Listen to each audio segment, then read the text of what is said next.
Nongeye kubasuhuza muri kumwe na Dr. Starike Muganga. Uyu munsi noneho turagaruka ku kiganiro nagiye ngarukaho kenshi kivuga ku binini bituma umuntu adasama. Impamvu mbigarutseho nuko hari ibibazo byinshi abantu bagiye bambaza kandi nkabona kubisobanurira umwe ku giti cye cyangwa se muri komenti bidahagije. Ndavuga ngo reka twongere tubikoreho ikiganiro. Ibibazo abantu benshi bambajije ni nk'ibi. Urugero, ese wakoze imibonano warangiza ugafata ikinini, nyuma yo gufata ikinini ukongera ugahita ukora indi mibonano, ese wakongera ugafata ikindi kinini nanone cyangwa wabyihorera cya kinini cya mbere cyagufasha? Ese ubundi gufata ikinini inshuro 2, 3, 4 mu kwezi kumwe bifite risque cyangwa ntazo? Ese byakurinda cyangwa ntibyakurinda? Ese ubundi kuki rimwe na rimwe gifeiringa? Ese kugifata mbere hari icyo bimaze?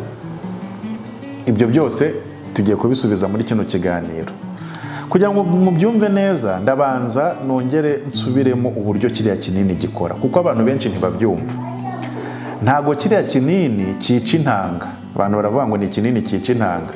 Nubwo umuntu akinywa amaze gukora sex, ntago akinywa kugira ngo intanga zipfe. Ntaho zijya, ntago cyica intanga. Icyo gikora ni ugutinza ovulation. Ubaye wakoze imibonano ugahita usama, ntago cyakwica ryagi ryamaze kuba fekonde cyangwa se ryamaze guhura n'intangangabo. Ni ukuvuga ngo umwana yamaze kwiforuma biba birangiye setu, ntago kiriya kinini kigufasha. Ni ukuvuga ngo umukobwa mu kwezi kwe agira iminsi y'uburumbuke. Akenshi turabara tukavuga ngo ni iminsi wenda 5, 6 cyangwa 7 yo kwirinda kuba yasama. Nubwo ya minsi ari 5 cyangwa 6, ntago muri ya minsi yose igi ryawe riba riri tayari. Igi ry'umukobwa iyo risohotse rimara amasaha atageze kuri 28 rikiri rizima, kandi nabwo muri ayo masaha 28 byibura amasaha 12 niyo rimara riri strong ku buryo rya wasama. No kuvuga ngo igihe cyo kuba wasama mu gihe cyawe cy'ukwezi kose ni umunsi umwe wonyine igi riba riri ready tayari. Rirasohoka rikamara amasaha make ritegereje, ritabona intangangabo rigapfa. Ni amasaha make gusa. Ariko noneho muri ayo masaha riba ritegereje intangangabo ushobora gukora imibonano muri ayo masaha. Mu masaha 2 cyangwa 3 intangangabo ziba zamaze kugera aho zigomba kugera. Niba urusama hari igihe bita bihwadiramo. Hari igihe ushobora gukora sex aka kanya, mu masaha 2 cyangwa 3 intangangabo yageze mu mubiri wawe ikaba imaze guhura n'intangangore bikarangira. Icyo gihe kunywa ikinini nta kintu byakumarira, kuko already gusama biba byarangiye, uba wamaze gusama. Ikinini gishobora gukora ryari? Hari igihe umuntu akora imibonano uyu munsi ariko ntahita asama, akazasama ejo. Sinzi niba mwari mubizi. Nshobora gukora ngewe sex uyu munsi, umudamu akazasama ejo cyangwa ejo bundi. Kubera iki? Intangangabo ziragenda zigategereza. Iyo zigeze mu mubiri ziragenda zigategereza. Waba witawaje, waba wagize gute, cyangwa waba ndi bavuga ngo nakoze sex ngo mbona ziragarutse. Izigaruka umuntu asohora intanga zigera muri miliyoni nyinshi. Izigaruka rero ziba ari nkeya par rapport yizinjiye. Niyo wazibona n'amaso zisohotse zigarutse, ntabwo ari ukuvuga ngo ntabwo uri bubasha gusama ngo kuko ngo nazibonye zigaruka. Ziba zinjiye kandi ari nyinshi, kandi ziragenda zigategereza. Zishobora no kuba zageza ku minsi 4 zitegereje. Bisobanura ngo ngiye nshobora gukora sex uyu munsi, ejo bundi ku munsi ukurikiyeho wa 3 akaba ari bwo nsama. Rero muri icyo gihe cyo gutegereza, uramutse ufashe ikinini, ovulation ihita isubikwa, ntibe kibaye cyangwa se ikimukira ku wundi munsi. ikinini ikintu gikora ni ugusubika igihe cya ovulation kikigira inyuma cyangwa se kikanavaho burundu. Ariko ukoze sexe ovulation yarangiye, igi ryawe riri tayari nako kanya. Ariko niba wari kuzasama ejo, ni ukuvuga ngo intanga zawe zari ziri butegereze igi rikazasohoka ejo, ubwo ryagi ntirigisohotse, cya kinini gihita kibloka gusohoka kwa ryagi, rikimukira ikindi gihe nyuma yaho. Bisobanura rero ngo duhereye kuri bya bibazo noneho nashakaga gusubiza wenda kimwe kuri kimwe. Ku muntu wakoze imibonano idakingiye n'ubundi amahirwe yo gusama ntabwo ari 100%. Ndetse ubushakashatsi bwagaragaje yuko buriya gukora imibonano ugasama uri mu gihe cy'uburumbuke, amahirwe yo gusama ni 40%. 40% no kuvuga ngo mu bantu 10 bakoze sexe mu gihe cy'uburumbuke 4 nibo bonyine bashobora gusama. Niyo mpamvu ushobora kubona rimwe na rimwe n'umudamu washatse kubwira ngo maze amezi 3 cyangwa 4 ngerageza gusama bitarakunda, ariko amaherezo bigakunda. Nuko buri gihe ko koze sexe amahirwe yo gusama bafite ntabwo ari 100%, ntabwo ari ibintu biri automatique. Rero icyo twe dukora, iyo ufashe kiriya kinini, niba amahirwe yo gusama ari 40%, urayagabanya cyane ukayageza byibura kuri 5%. Ntabwo kiriya kinini gituma amahirwe yo gusama agabanuka ngo abe 0%. Ntabwo gikuraho kuba wasama, ntabwo gikuraho burundu kuba wasama.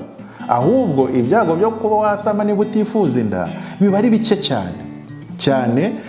Kiriya kinini giproteja ku rugero byibura rwa 80 cyangwa 85%. Bisobanura ngo mu bantu 10 bagikoresheje, 1 cyangwa 2 nibo bazasama. Ariko byanze bikunze harimo abagikoresha bigaferinga. Abagikoresha bigaferinga ni bande? Ni wa muntu wagifashe already igi rye riri tayari uwo munsi. Wakoze sexe igi ryawe riri tayari, rihita rihura n'intangangabo, ikinini ukinywa wamaze gusama. Niba ari uko bimeze rero, kuki bavuga ngo cyagenewe gufatwa mu masaha 72? Ni bya bindi twavuze, hari message itangwa ku bantu muri rusange. Mu masaha 72 ushobora kuba utasamye ugasama nyuma yaho, si byose? Ushobora kuba umaze iminsi 2 ugendana intanga mu mubiri wawe, za sexe wakoze mu minsi 2 cyangwa 3 ishize, ejo ovulation ikazaba ugasama.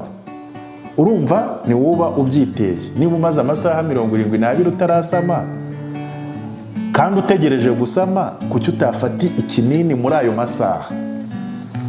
Ariko ntabwo bivuga yuko ugomba nyine, ntabwo bivuga yuko igihe cyose wagifatira muri ayo masaha 72 kiba kiri buguproteje, kuko ushobora kwiroturuva wasamye ku munsi wa 2 cyangwa se ako kanya ukimara gukora sex. Rero ubundi icyiza ku binini bituma umuntu adasama ni ukugifata ako kanya. Ukimara gukora sex ukabuzi kuri mu minsi yawe mibi, genda ugura ikinini uhita ugifata. We kuvuga ngo reka ntegereze ngo harya ngo amasaha 72 ngo azarangira ryari, ngo harya ngo amasaha 48 azarangira ryari, ngo harya muga ngo ubundi ngo ugomba kugifata bitarenze igihe. Uwo mwanya uri guta umwanya. Muri icyo gihe uri kumbaza ibyo bibazo utegereje ko ngusubiza, hari igihe ushobora kujya kubona ukabona intangangabo n'intangangore igi ryawe ngo risohotse, ugahita usama. Cya kinini ukagifata warangije gusama. Icyo gihe nta kintu cyakumarira, sibyo?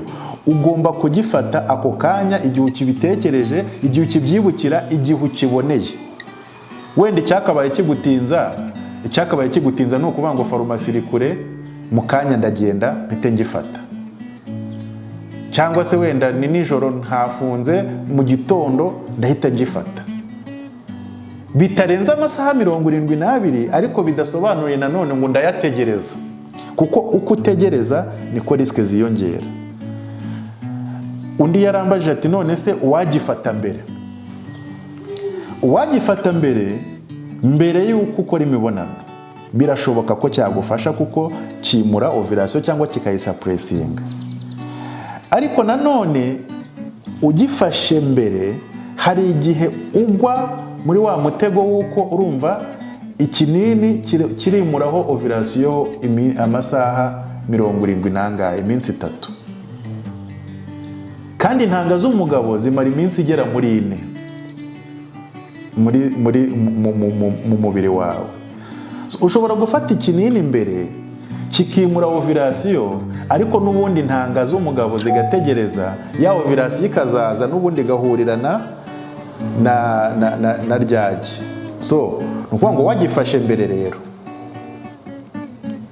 wagifashe mbere ugakora sexe cyaguproteja, ariko nanone amahirwe yo kuguproteja abagenda agabanuka. Donc uburyo bwiza kurusha ubundi, the best way, ni ukubikora ako kanya ukimara gukora sexe.